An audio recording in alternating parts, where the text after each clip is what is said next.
over 10 communities in the Masafiyata in the immediate aftermath of the beginning of this genocide.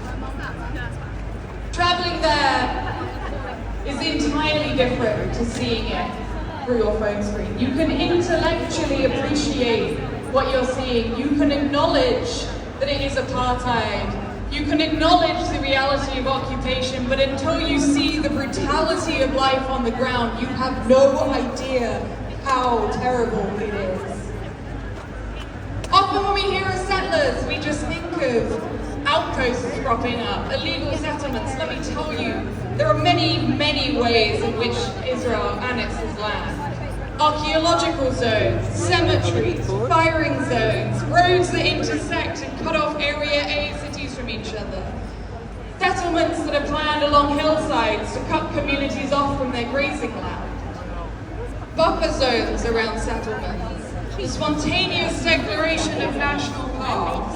Spontaneously declared closed military zones, one of which I slept in to do protected prisons. And the total economic collapse of life in the West Bank, making things unbearable for Palestinians. I traveled north to Jenin, which used to have 17,000 olive trees on its hillside. Today, the top of the hill is occupied by the settlement of Yitzhar, the home to the hilltop youth movement.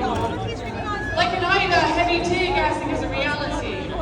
And one of them joked that the olive oil in Berea is the best tasting in Palestine because it's the only one seasoned with Israeli tear gas.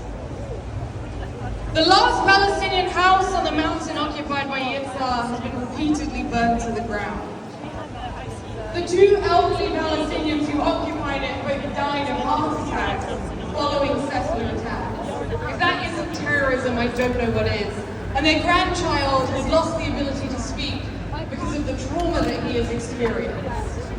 The settlers at the top of Yitzhar mostly come from Brooklyn.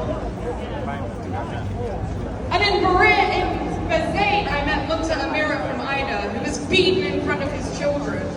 He said the greatest mistake of his life was telling his daughter that he loved her, because that's what prompted the soldiers to knock him unconscious.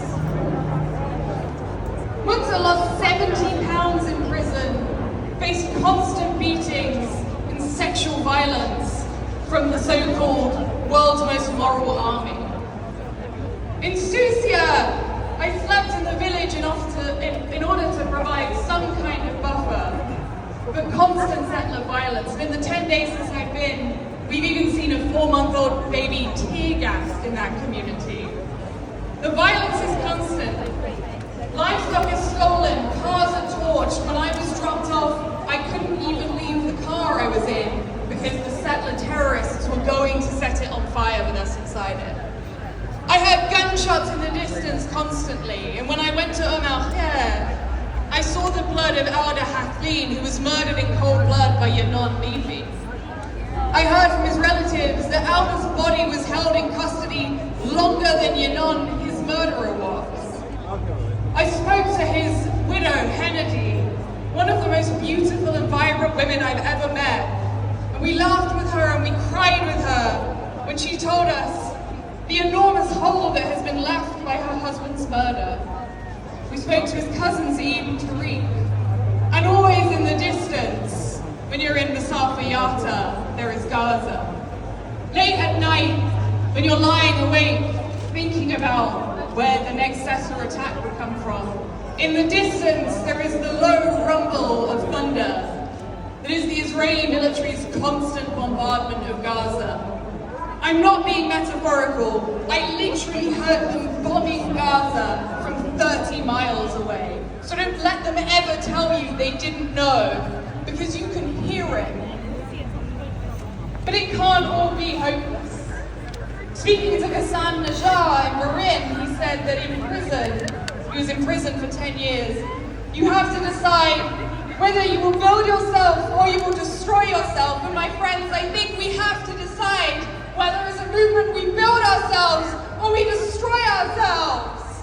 Liberation is now, it's not the future. Liberation is what we do every day. Liberation is marching with your fellow people here. And I want to remind you of what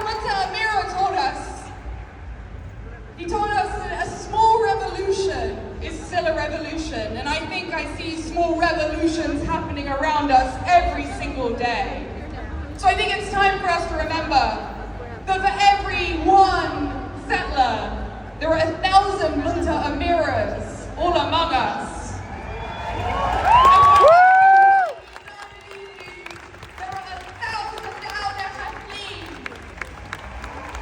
I want to leave you with the words that his cousin Eve said about Alga. They tried to turn you into one less by murdering you, and instead they turned you into 1,000 more. And I think I see all of them here today.